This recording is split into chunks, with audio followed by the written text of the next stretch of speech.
sur la DTV.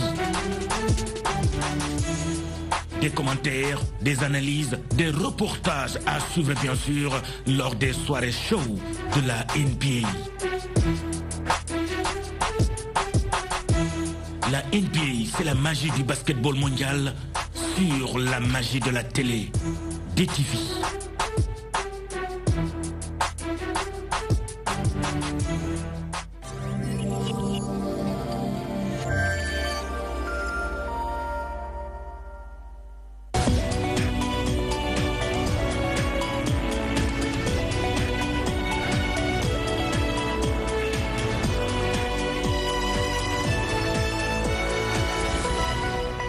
Bonsoir à toutes et à tous. Merci de nous suivre sur DTV. Les titres de ce journal. Violence policière, Frappe France Dégage annonce une plainte contre la police nationale. Un de leurs camarades aurait été brutalisé par un élément des forces de l'ordre. Ces activistes prévoient une marche ce samedi et interpellent le préfet de Dakar. Santé oculaire au Sénégal, plus d'1% de la population souffre de cécité et plus de 500 000 sont des malvoyants. Le 11 octobre prochain, l'occasion sera saisie pour sensibiliser davantage la population sur les maladies oculaires. Le lycée Demba Diop de Mbour dans un état de délabrement avancé, situation qui inquiète élèves et parents et administration. Le proviseur tend la main aux autorités étatiques afin que les vieux bâtiments soient réhabilités. Et enfin, démarrage ce 5 octobre de la deuxième édition du VSD Hip Hop. L'initiateur déplore le manque de soutien de l'État. Seuls 4 millions de francs CFA ont été mobilisés, un montant insuffisant au regard des activités prévues.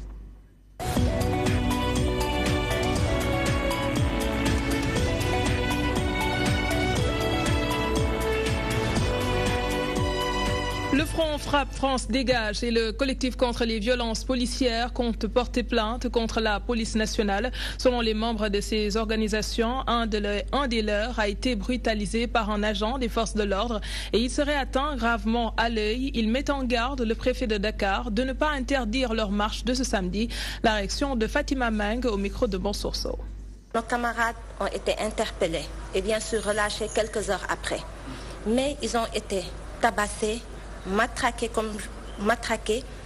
Un de nos camarades, Alun Badara Mboup, a reçu une gifle violente au niveau de l'œil qui l'a poussé. La police a été obligée de l'acheminer au niveau de l'hôpital d'Antec pour qu'il y ait un diagnostic. Et nous ne comptons pas s'arrêter là. Nous avons l'intention de porter plainte. Nous avons demandé au niveau du commissariat plateau de Dakar de nous donner le nom de ce policier qui a eu à lever la main sur notre camarade. Plus jamais ça, que les militaires français qui ne lèvent plus la main sur nos citoyens sénégalais. Et dire aussi que la marche aura bien lieu le samedi 6 au niveau de la place de l'Obélisque. Nous espérons que le préfet de Dakar, cette fois-ci, n'interdirait pas cette marche, car il a eu à l'interdire à 2 reprises. Parlons santé au Sénégal, 1,42% de personnes souffrent de cécité et plus de 500 000 sont des malvoyants. On enregistre plus de cas de trachome dans les régions de Thiès et de Louga. Le 11 octobre prochain, le Sénégal célèbre la journée mondiale de la vue, occasion de sensibiliser la population sur la santé oculaire, mais aussi de faire le plaidoyer pour que les soins oculaires à tous soient accessibles à tous et partout dans le pays. En prélude à cette journée, une rencontre s'est tenue ce vendredi en présence d'Ndeye Fatimlo. D'après une étude de l'Organisation mondiale de la santé, 250 millions de personnes souffrent de déficiences visuelles et de baisse de la vision. Parmi elles, il y a environ 36 millions qui sont aveugles et pourtant 4 aveugles sur 5 pouvaient éviter la cécité. 80% de ces cas sont évitables ou curables et 90% de ces cas de cécité aussi sont abrités par les pays pauvres, les pays en voie de développement. Et pour le cas de notre pays, les dernières estimations sur la prévalence de la cécité estimeraient cette prévalence à environ 1,42 et avec 165 000 aveugles et 555 000 malvoyants. Trachome, téchiasis et la cataracte sont les maladies de la vue les plus fréquentes dans certaines zones du Sénégal. Dans le cas de la lutte trachome, il y avait des régions qui étaient les plus touchées. C'était Thiès, Louga et Diourbel. mais beaucoup d'actions ont été menées et dans ce cadre, il y a eu une réduction considérable de la forme active et maintenant c'est la forme, la complication ultime, c'est-à-dire le trichiasis qui est à gérer. Concernant la cataracte aussi, c'est une répartition quand même nationale. Cette année, le thème de la Journée mondiale de la vue est axé sur les soins oculaires partout et pour tous. Beaucoup d'efforts ont été faits par le gouvernement allant dans ce sens, mais les défis demeurent. Avec la décentralisation de ces soins et le transfert de compétences, ces soins ont été maintenant sont disponibles dans les centres de santé. Parce que dans toutes les régions, quand même, nous avons au minimum une unité de chirurgie de la cataracte à 2, avec d'autres centres qui font rien que des soins oculaires sans chirurgie de la cataracte. Et je pense que beaucoup n'a pas été fait, mais nous sommes à mi-chemin et je pense qu'il y a des défis encore à relever dans le cadre de l'accès à tous. La célébration de la Journée mondiale de la vue est un moment de plaidoyer qui doit faire réfléchir les ophtalmologues sur leurs prestations de services afin de voir si elles répondent aux besoins de la population, mais aussi c'est un moment de réflexion sur les défis pour réduire le poids de la cécité. La Ligue sénégalaise contre le cancer poursuit les opérations de sensibilisation entamées depuis le début du mois d'octobre. Cette année, 7000 nouveaux cas de cancer du sein ont été enregistrés. La LISCA prévoit d'aller dans les régions et d'organiser des journées de dépistage massifs pour contrer la maladie. Le ministre de la Santé, pour sa part, est en train d'élaborer un guide de normes et un protocole de pré-dépistage des lésions précancéreuses et la détection précoce du cancer du sein. Les détails avec Chantal Badji. Le ruban rose, symbole de leur combat. Depuis plusieurs années, la LISCA s'engage à lutter contre le cancer. Chaque année, durant tout le mois d'octobre, la Ligue sénégalaise contre le cancer effectue des opérations de sensibilisation sur le cancer du sein chez les femmes. La LISCA vient de démarrer son programme Octobre Rose 2018 avec une très forte mobilisation pour former le grand ruban humain. C'est toute une mobilisation de la population sénégalaise autour de cette lutte qu'est le cancer, qui est devenu une maladie de santé publique et qui vraiment gagne du terrain, une maladie pour laquelle il est temps de prendre des mesures draconiennes. Et là, vraiment, cette forte mobilisation prouve que les populations ne sont plus dans la stigmatisation, mais l'appropriation du combat. L'autopalpation reste le moyen le plus pertinent pour détecter la maladie plus tôt. Selon ce médecin, cette maladie, bien que dangereuse, peut être maîtrisée. Il faudrait que les populations sénégalaises puissent venir à la consultation de façon très précoce. Parce que le cancer à un stade tardif peut entraîner une mortalité qui est importante. Mais si le cancer est diagnostiqué à un stade très précoce, on peut arriver à le guérir. C'est pour cette raison que le ministère de la Santé, sur l'instruction de M. le ministre Abdoulaye Diouf Sarr, est en train d'élaborer ce qu'on appelle un guide de normes et protocoles pour le dépistage des lésions précancéreuses et la détection précoce du cancer du sein. Au Sénégal, près de 7000 nouveaux cas sont enregistrés cette année et le taux de morbidité reste toujours important. D'ailleurs, la LISCA précise qu'il est temps que des mesures soient prises pour arrêter ces décès dus au cancer. Le président de la République a promis un budget d'1 milliard de subventions pour les malades du cancer. Nous n'attendons que ça, parce que les malades, jusqu'à présent, les chiffres pour l'incidence, les chiffres ne baissent pas. On est à 6800, 7000 nouveaux cas par an, ce qui reste énorme. Donc il faut de manière radicale trouver des solutions. La LISCA a encore démontré son engagement à lutter contre le cancer. Des journées de dépistage gratuites, de randonnées et de sensibilisation sont à l'affiche. Ainsi, elle demande un accompagnement de l'État pour faciliter la prise en charge des malades cancer. Voici une nouvelle qui devrait faire plaisir aux artisans. Ils auront bientôt leur mutuelle de santé.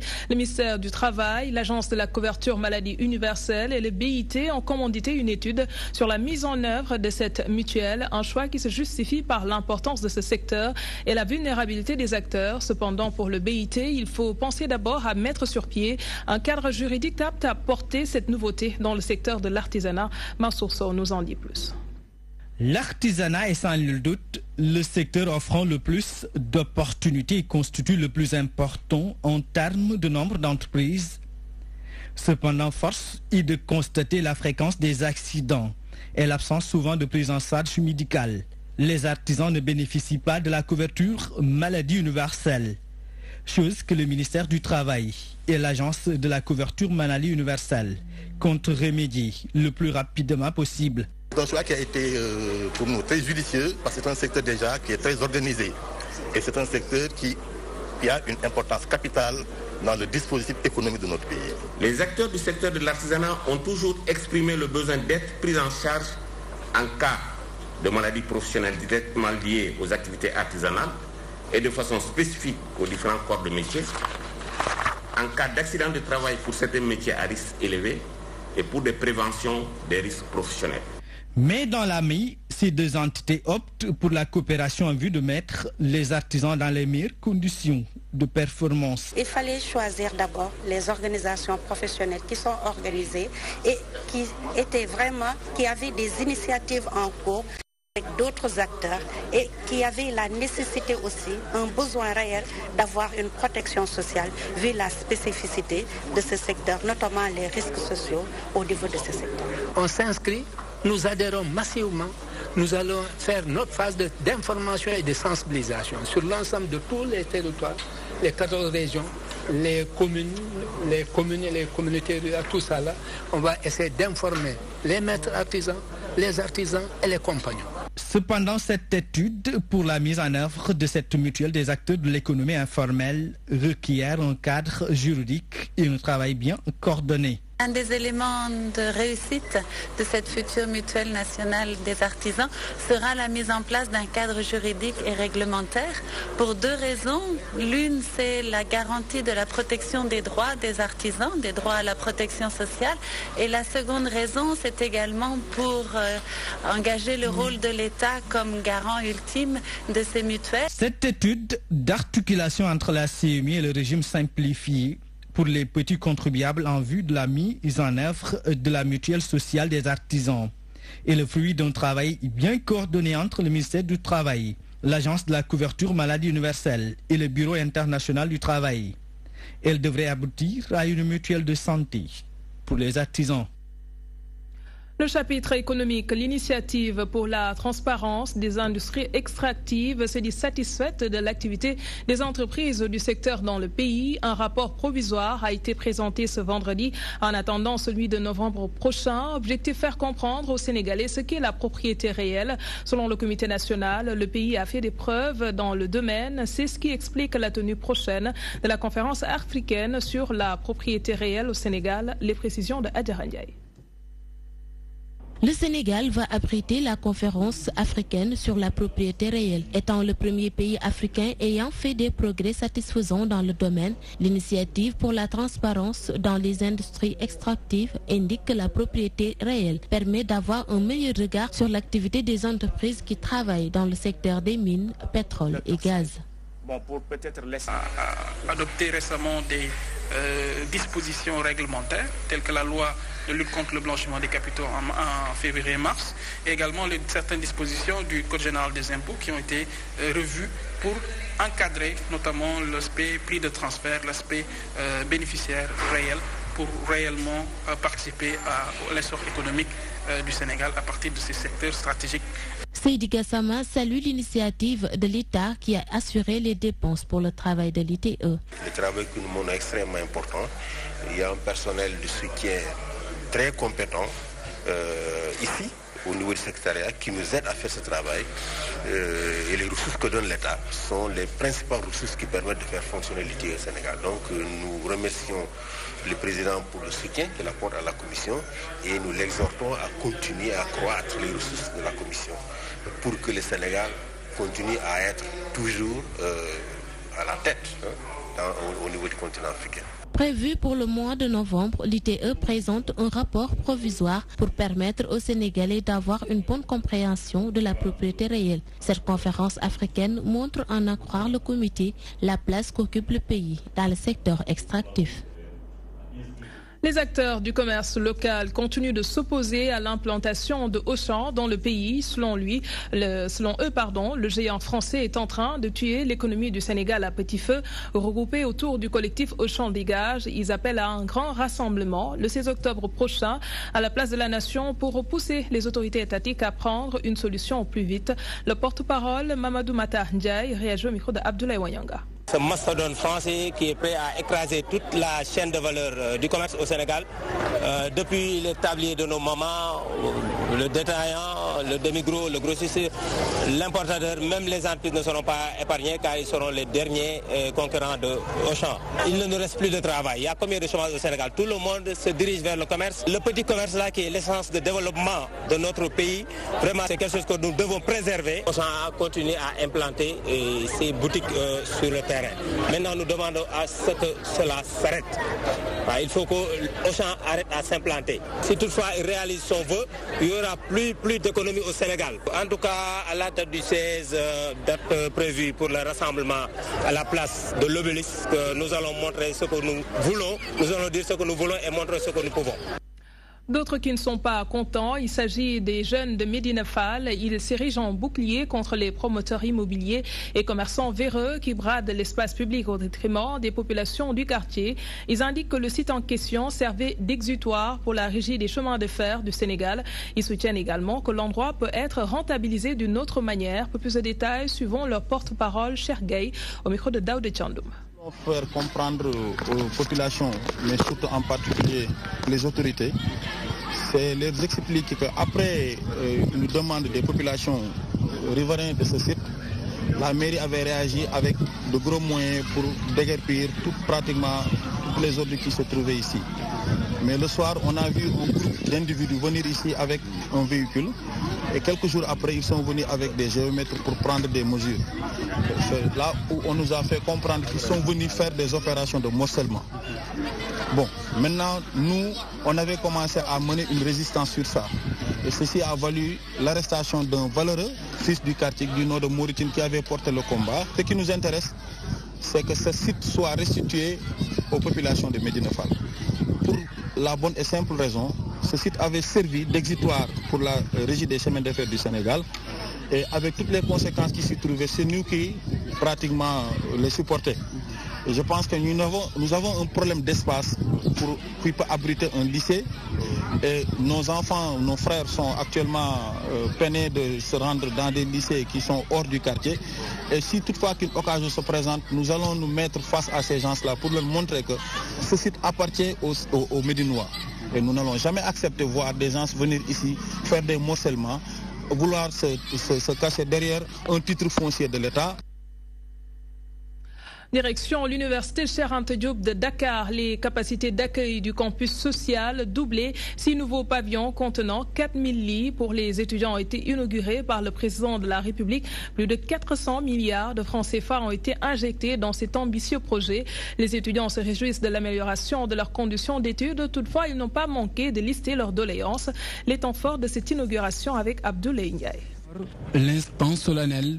Le président de la République au Temple du Savoir, l'université Cheikh Anta Diop de Dakar, accueille le chef de l'État qui a joint la parole à l'acte. Avec 6 nouveaux pavillons d'une capacité de 4000 lits, les étudiants peuvent désormais conjuguer leur souffrance au passé. Ces réalisations sont synonymes de gros investissements dans l'enseignement supérieur. Pour réaliser cette ambition, j'ai ordonné depuis au gouvernement de libérer des investissements publics sans précédent de plus de 436 milliards de francs CFA sur 6 années.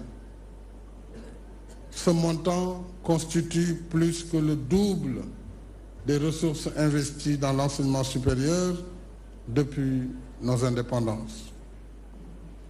Ainsi, avec les 5800 nouveaux lits réalisés entre 2012 et 2018, nous venons de doubler les capacités d'accueil du campus social de l'université Cheikh Anta Diop. Ces infrastructures dans l'espace universitaire font la fierté des étudiants. Cependant, ces derniers ne mangent pas leurs mots car des doléances ont été dévoilées notamment la question liée au paiement des bourses, la bavure policière, entre autres. Vous êtes venu inaugurer ces 6 pavillons d'une capacité de 4000 lits. Nous en sommes fiers. Monsieur le Président de la République, nous passons des jours pour pouvoir percevoir nos bourses. Monsieur le Président de la République, nous vous demandons de trouver d'autres banques partenaires parce que l'étudiant est un client. La bavure policière. Nous pensons pouvoir compter sur vous, Monsieur le Président de la République, pour que ce phénomène cesse, que les responsables de tous ces massacres soient punis. Des revendications qui ne sont pas tombées dans l'oreille d'un sourd. Le chef de l'État s'engage à les solutionner. Toutefois, il invite ses apprenants à faire preuve de responsabilité, même s'il considère que revendiquer, c'est un droit pour tout étudiant. Un étudiant doit revendiquer, c'est tout à fait normal. Ce qui n'est pas normal, c'est de casser des bus ou de se frotter aux policiers, parce qu'ils sont dans leur boulot aussi. Donc moi je rêve d'une université où étudiants et policiers, comme aujourd'hui, président de la République et étudiants la main dans la main, dans votre campus.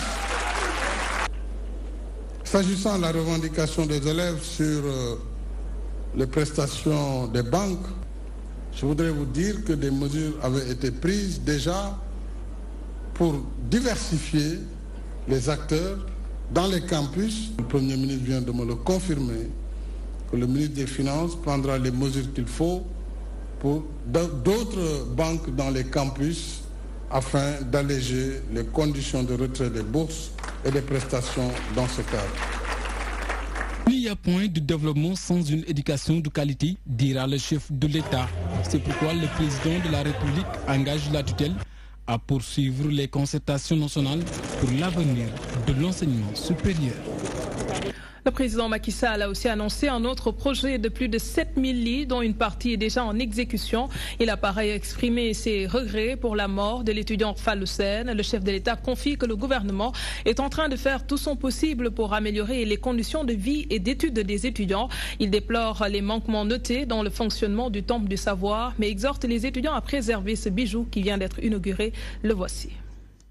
Les réalisations seront amplifiées par la réhabilitation de 7000 lits et la construction en cours de 3000 lits supplémentaires avec un autre opérateur. Ces projets importants, mesdames et messieurs, entrent dans le cadre d'un vaste programme de construction de 30 000 lits qui seront répartis entre les universités et les établissements d'enseignement supérieur du Sénégal. Je suis très sensible à votre message sur la justice. Bien sûr, j'ai été plus que meurtri d'apprendre le décès de Fallou Sène. On ne peut pas vouloir investir autant et plus pour que les étudiants réussissent, faire ce qu'on a fait dans le domaine social, augmenter le montant des bourses, des aides, diminuer les prix de prestation du centre des œuvres universitaires, recruter des enseignants. Nous venons de finir le recrutement de 200 enseignants du supérieur. Et je peux m'engager, avec l'aide de Dieu, qu'à partir de 2020, nous pourrons chaque année au moins rajouter 50, voire 60 par an. C'est pourquoi je vous exhorte à veiller à l'entretien et à la préservation en bon état des infrastructures, équipements et autres biens nécessaires à votre épanouissement. Ainsi, vos jeunes sœurs, vos frères du Sénégal et d'Afrique et d'ailleurs pourront à leur tour en profiter et réussir leurs études pour mieux servir leur pays. Hambourg, la réfection des vieux bâtiments du lycée Demba Diop qui devait se faire durant les grandes vacances est restée au stade de projet, situation qui inquiète élèves, parents, personnel enseignant et la direction. Le bâtiment de 3 étages est dans un état vétus, il date de l'époque coloniale et constitue un grand risque pour les occupants. Yankoba Nyasi est au micro de notre correspondant sur place. Aux dernières nouvelles, en fait, on a été informé qu'il y avait eu quelques difficultés au niveau de l'administration au haut niveau, mais le dossier continue à faire son parcours.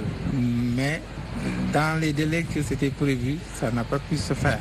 Ça devrait être fait pendant les vacances. Mais ils m'ont rassuré que, en tout cas, ce n'est pas un dossier classé. Que nous tous nous croisons les bras, les doigts pour que Dieu nous accompagne.